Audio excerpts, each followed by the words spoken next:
오늘은 레위기 23장 말씀입니다.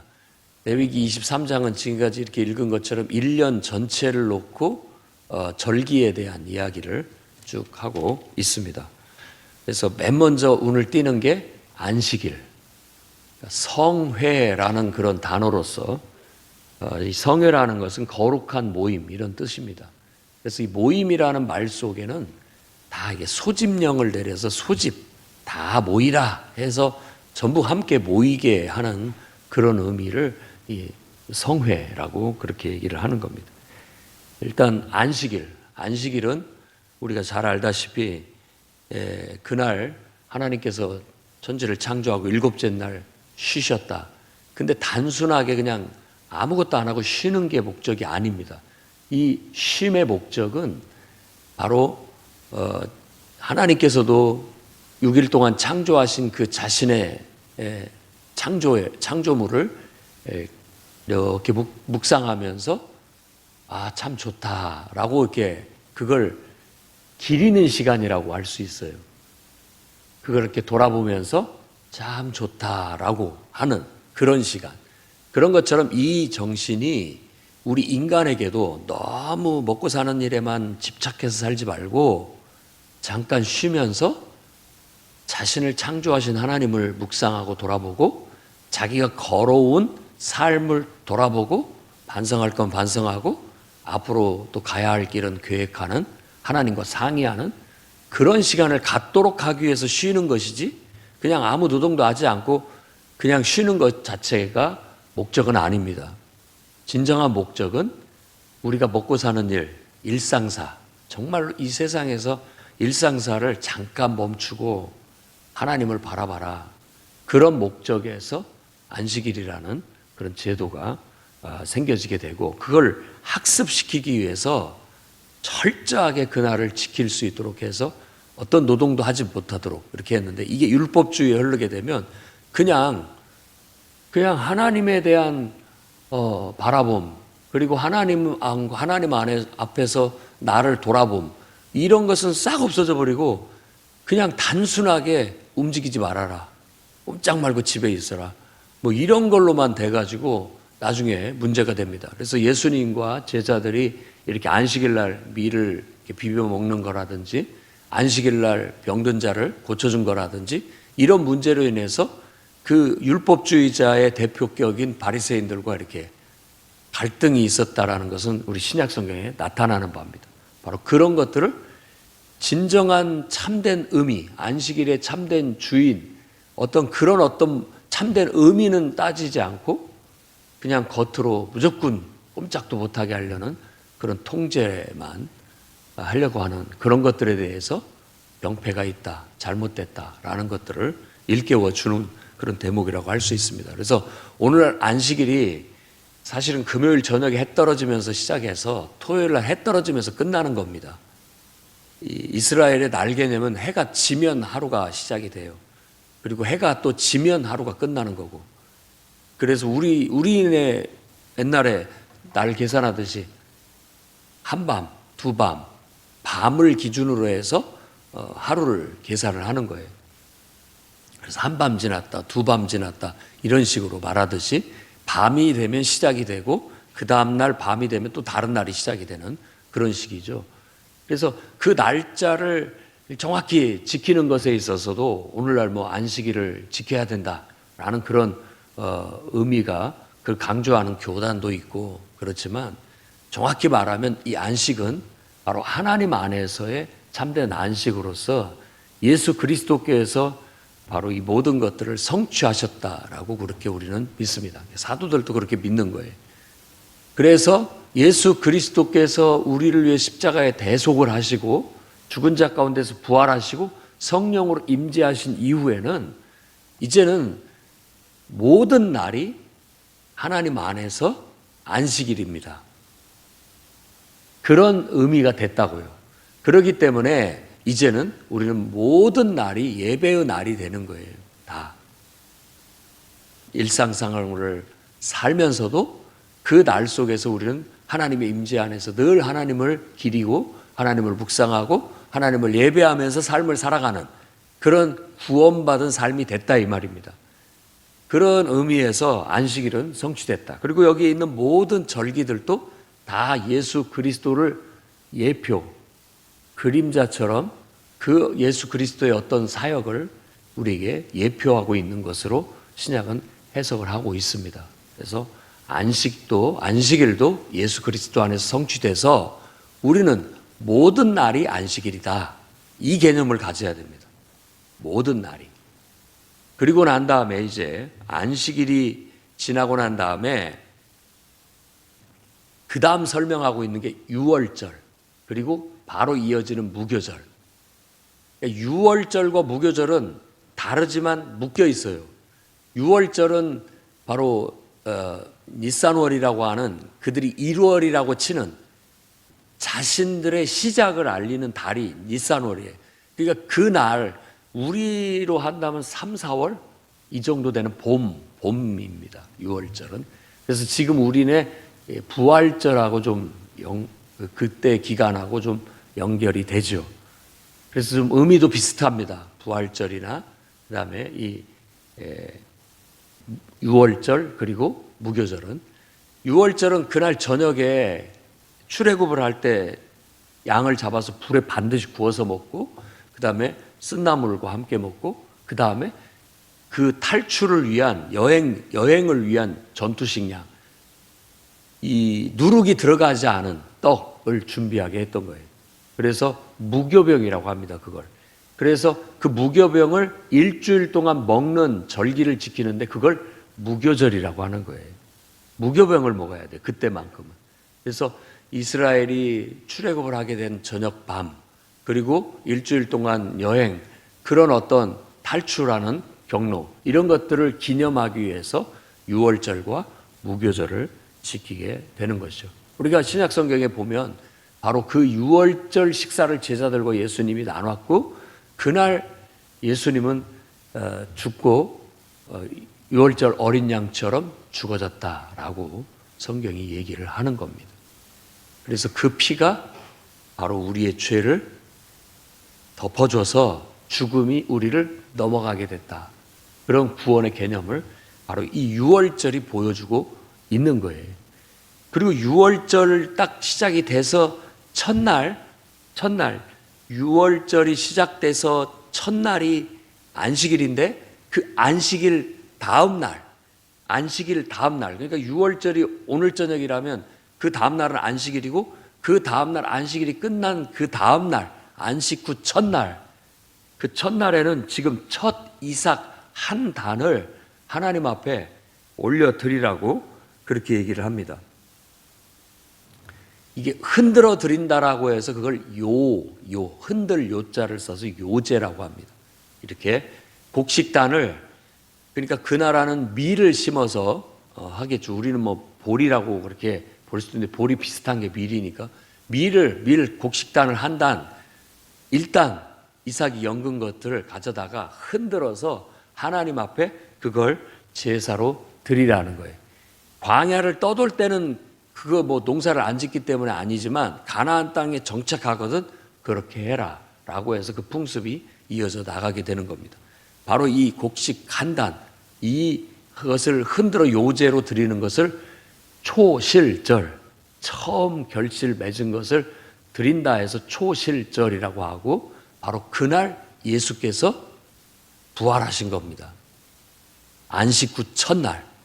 그 안식 후 첫날은 유월절 지나고 들어가는 안식일 그 다음 날. 그래서 3일째 부활하셨다라고 그렇게 얘기를 하는 겁니다. 이건 예수 그리스도의 죽음과 부활을 예표하는 절기가 되게 되는 것이죠. 그렇게 해서 일주일이 흘러가고 이제 봄 축제는 이렇게 끝이 납니다. 그 다음에 이제 그 초실절을 요제로 흔들어 드린 날로부터 50일을 세요. 50일을 세서 돌아오는 절기가 오순절이에요. 오순이라는 말은 50이라는 뜻입니다. 50일째 되는 절기 이런 뜻이고 그 주로부터 7주를 세라 해서 7일씩을 7번 또 지난다라고 해서 7절이라고도 합니다. 7절. 그게 그렇게도 얘기하고, 그다음에 우리 말로 이제 그날은 보리지만 보리를 추수한다. 밀이지만 보리를 추수한다 해서 맥추절이라고도 그렇게 성경에 나타납니다. 그래서 그 절기가 3번에 걸친 거예요. 그러니까 봄 축제로부터 시작해서 첫 곡식단을 수확하는 것으로부터 시작해서 50일 동안 지나서 완전히 보리를 다 밀을 추수해서 드릴 때 하는 절기가 바로 맥추절 혹은 77절, 오순절이 되게 되는 겁니다. 그날에는 그 추수한 곡식으로 떡을 2덩이 만들어 가지고 하나님 앞에 드리는, 소제로 드리는 그런 예배를 드리도록 그렇게 했고, 다른 희생 번제도 드리는 그런 것들로 얘기를 한 겁니다. 성경에 나타나인 것처럼 오순절날 바로 예수께서 부활하신 예수의 영이 성령으로 우리 가운데 임하셨죠. 바로 그것을 상징합니다. 그리고 떡 이 2덩이는 이방인과 유대인, 유대인과 이방인을 하나님 앞에 다 함께 올려드렸다라고 해서 에베소서 말씀은 사도 바울이 십자가로 이제는 모든 경계를 다 허물고 유대인이나 이방인이나 다 예수 그리스도 안에서 화목해서 한 가족을 이루게 하려고 하신 것이다 라고 그렇게 해석을 하는 겁니다. 그 개념이 바로 이 오순절의 개념이에요. 그래서 오순절날 성령이 임한 거고, 그때로부터 교회가, 새로운 구원의 공동체가 유대인과 이방인을 통틀어서 함께 시작되게 하셨다라는 게 오순절의 의미가 되겠습니다. 그리고 22절에는 그냥 중간에 삽입된 말로서 항상 곡식을 거둘 때에는 가난한 자 그리고 나그네들을 위해서 귀퉁이까지는 다 베지 마라. 그리고 이삭은 줍지 말고 내버려 둬라. 그것을 통해서 또 생계를 유지하는 사람들을 배려해라 라고 그렇게 얘기를 함으로써 항상 하나님은 정말 구조적으로나 어떤 체제 속에서 가난하고 그러니까 힘없는 자들을 배려하는 것을 항상 염두에 두도록 믿음의 사람들은 그런 정신을 가져야 된다라고 얘기를 합니다. 그리고 여기서 반복적으로 나오고 있는 것은 나는 너의 하나님이다 라는 것은 마치 이렇게 도장 찍는 것과 같은 거예요. 이건 나는 너의 하나님이다. 그러니까 확실하게 무슨 문서든지 도장을 딱 찍으면 이건 그 관에서 보낸 공문이라는 거 분명하잖아요. 그런 것처럼 나는 너의 하나님이다라고 하면서 이스라엘 백성들에게 이건 하나님의 뜻이다. 이건 하나님의 뜻이다. 라고 그 도장을 찍는 것과 같은 표현이라고 볼 수 있습니다. 그렇게 지낸 다음에 이제 7째 달을 맞이하게 되면 7은 유대인들에게 있어서는 항상 특별한 신성한 숫자예요. 그러기도 하고 이 7째 날이 뭐 우리로 6월절이 3, 4월이라고 한다면은 이 7월은 거기다가 7을 더하니까는 10월, 11월이 되는 거예요. 추수절이 되는 겁니다. 그런데 우리하고는 농사가 다르니까 거기는 우리식으로 말하자면 보리를 가을에 심어가지고 겨울을 넘기고 봄에 수확을 하는 거고, 그 다음에 우리는 뭐 봄에 파종을 해서 가을에 추수를 하는 벼농사를 짓기 때문에 좀 맞지는 않죠. 근데 이때에 이 7월 달은 특별한 의미가 있어서 7월 첫날은 나팔을 길게 불라고 그렇게 얘기를 합니다. 그래서 7월은 항상 그들의 인생의 한 해의 중심이 돼요. 중심. 그러면서 중심이 되기도 하면서 그들은 그 날이 하나님으로부터 새롭게 시작하는 날이다라고 해서 새해 첫날의 의미를 가지고 새해 첫날의 의미를 7월에 가져요. 그래서 7월 1일 날은 나팔을 길게 양각 나팔을 아주 그 새벽에 종 울리듯이 양각 나팔을 길게 불면 하나님의 은총 속에서 새해가 시작됐다라는 걸 알리게 되는 것이죠. 그리고 난 다음에 그달 10일에는 앞에서 우리가 다뤘던 것처럼 대속죄, 모든 것들을 다 하나님 앞에 속죄하고 새로운 마음가짐으로 다시 시작하는 거예요. 그게 대속죄일의 의미가 되는 것이고, 그 다음에 7월 15일 날부터 일주일 동안은 초막절을 지키게 합니다. 그러니까 집에서 다 나와서 초막을 짓고 일주일 동안 우리가 광야에서 이렇게 살았다라는 것을 기념하게 하는 그런 절기를 지키게 됩니다. 이 초막절을 다른 말로 이제 다른 성경에는 수장절이라고도 합니다. 뭐냐면 감람나무 열매, 올리브, 우리가 알아듣기 쉬운 말로 올리브 열매를 따요. 그럼 올리브에서 기름을 짜면 올리브유가 나오잖아요. 그게 성경에서 말하는 기름이에요. 그 땅에는 올리브 나무가 우리 대추나무 열리듯이 열려서 그 열매를 따서 이 가을에 추수를 해서 저장을 하고 그걸 짜가지고 기름으로 저장을 합니다. 그리고 포도를 다 수확해요. 그 포도를 수확해서 틀에다 넣고 짜서 그것도 다 포도를 짜가지고 포도로 그 물로 포도 음료로 저장을 해서 보관을 해요. 그래서 저온 창고 같은데 서늘한 곳에 보관을 해서 수시로 그것을 물 대용으로 쓰게 했던 것이죠. 왜냐하면 그건 식사를 할 때 없어서는 안 되는 중요한 음료가 되는 거예요.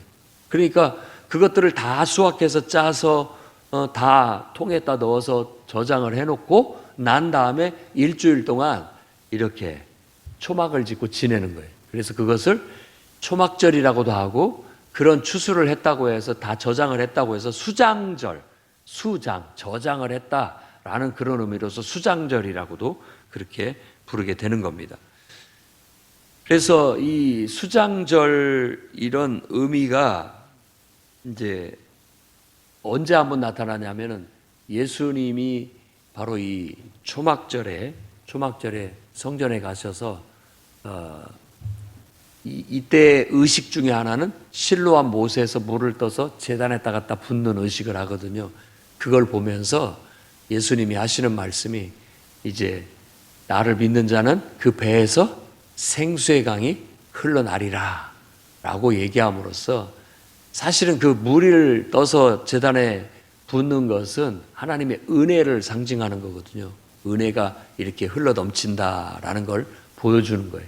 그래서 이 수장절 자체가 우리에게 가지는 것은 마지막 날, 요한계시록에도 마지막 날 하나님께서 장막을 치신다라고 해서 이단 단체는 그 말씀을 가지고 자기가 장막 성전이다, 자기들이 이제 거기서 말하는 그거다라고 갖다 붙이고 왜곡되게 얘기를 하는데, 진정한 의미는 마지막 날 하나님께서 온 세상을 심판하시고 진정한 왕으로서 통치하시는 어떤 평화의 세계가 펼쳐질 것이라는 것에 대한 예언이 이루어지게 되는 겁니다. 그래서 수장절은 바로 예수님의 재림과 그리고 결국 이 땅에 이루어지게 될 하나님의 나라에 대한 예표로, 그림자로 그렇게 해석을 할 수가 있습니다. 자, 이렇듯 우리는 1년을 통틀어서 하나님 안에서 의미를 찾는 거예요. 1년을 그냥 살지 않고 모든 날의 의미를 처음 시작부터도 하나님과의 만남으로 시작해서 결국은 하나님의 은총 속에서 살면서 그분께 감사하는 거예요. 그러니까 3번의 감사가 있다고 생각하면 됩니다. 유월절에, 그리고 맥주절에, 그리고 수장절에. 1년을 놓고 시작에, 중간에, 끝에 하나님 앞에 모든 1년간의 여정을 하나님과 함께 동행하고 하나님 안에서 의미를 찾고 하나님 앞에 감사하고 그분 안에서 결실을 맺어가는 그런 삶을 살아가는 것으로 해석을 하고 있다는 것이 중요합니다. 여러분들도 신앙생활이라는 건 바로 그런 겁니다. 하나님을 인정하고 그분과 동행하고 그분 안에서 그분의 눈으로 내 인생의 의미를 찾고 그분의 눈으로 그분의 마음으로 내 삶의 의미를 찾아가고 가치를 추구하고 그러면서 그것의 결실을 얻고 그것에 대해서 또다시 하나님 앞에 감사하고 감사를 드린다라는 것은 하나님의 주권을 인정해 드린다라는 뜻이에요. 모든 게 다 당신의 은총입니다 라는 거죠. 그래서 유대인들에게 있어서 그렇게 하나님 앞에 감사하지 않는 것은 불경죄예요. 불경죄. 어떻게 하나님의 은총 속에 살면서 감사를 안 할 수가 있느냐? 너희 이스라엘 남자들은 다 필수적으로 3번은 하나님 앞에 감사해라 라고 그렇게 얘기함으로써 유월절, 맥주절, 수장절 그때에는 모두가 다 하나님의 은총 앞에 감사해야 된다. 그래야 하나님의 은혜가 막힘없이 다 우리에게 풍성하게 부어져서 우리가 결실할 수 있고 우리의 삶이 정말 복되고 행복할 수 있다라는 걸 보여주고 있는 겁니다. 저나 여러분이나 다 하나님을 섬기고 있습니다. 그냥 나 필요할 때 잠깐 와서 하나님 도와주세요 라고 하는 정도는 하나님을 진짜로 인격적으로 섬기는 것이라고 하기는 어려울 겁니다. 그냥 1년 365일이 다 하나님의 은혜 안에서 살아가고 있다라는 인정과 고백, 그러면서 삶의 한 조각들을 항상 분기 때마다 의미 있을 때마다 감사하며 살아가는 것. 그 중심에는 바로 매주 주 단위로 하는 안식일이 있고, 그리고 1년을 통틀어서 봤을 때 3번의 절기가 그 속에 딱 박혀 있어서 가장 중요한 절기 3번이 들어있고, 또 그 서브적인 보조적인 그런 기능을 하는 절기 있다 하시면 5가지라고 할 수 있는 절기들을 통해서 1년을 하나님의 은총 속에서 하나님과 동행하고 그분께 감사하고 늘 그분의 은총을 우리가 구하고 살아가는 그런 삶을 살도록 지도하고 있다는 걸 우리가 알 수 있습니다. 그래서 저나 여러분이나 그런 삶을 살아가시기를 주의 이름으로 축원합니다. 기도하겠습니다. 거룩하신 주님, 하나님이 우리에게 내민 구원의 손길인 예수 그리스도를 알게 해주셔서 감사합니다. 얼마나 감사한지요. 예수님을 알고 죄사함을 얻고 하나님의 자녀가 되는 특권을 얻고 이제는 성령의 인도하심을 따라 하나님의 자녀다운 그런 이상으로 또 그런 거룩함으로 변화되어 하나님의 기쁨을 위해, 하나님의 영광을 위해 바른 인간으로서의 삶을 살아갈 수 있게 해주셔서 감사합니다. 성령을 소멸치 않게 하시고 날마다 기도와 말씀 속에 하나님과 동행하고 하나님 은총 속에서 감사하며 하루하루 살다가 우리 사명 다하는 날 이 시간을 벗어버리고 하나님 안에서 영원으로 새롭게 존재하기를 소망합니다. 주여, 우리의 인생을 깨닫게 하시고 하나님과 동행하여 바른 삶을 살 수 있고 풍성한 삶을 누리게 하시며 하나님의 큰 뜻이 우리의 삶에 나타나 하나님의 찬란한 영광을 드러내는 그런 가치 있고 의미 있고 복된 인생들이 되게 하여 주시옵소서. 예수님 이름으로 기도드립니다.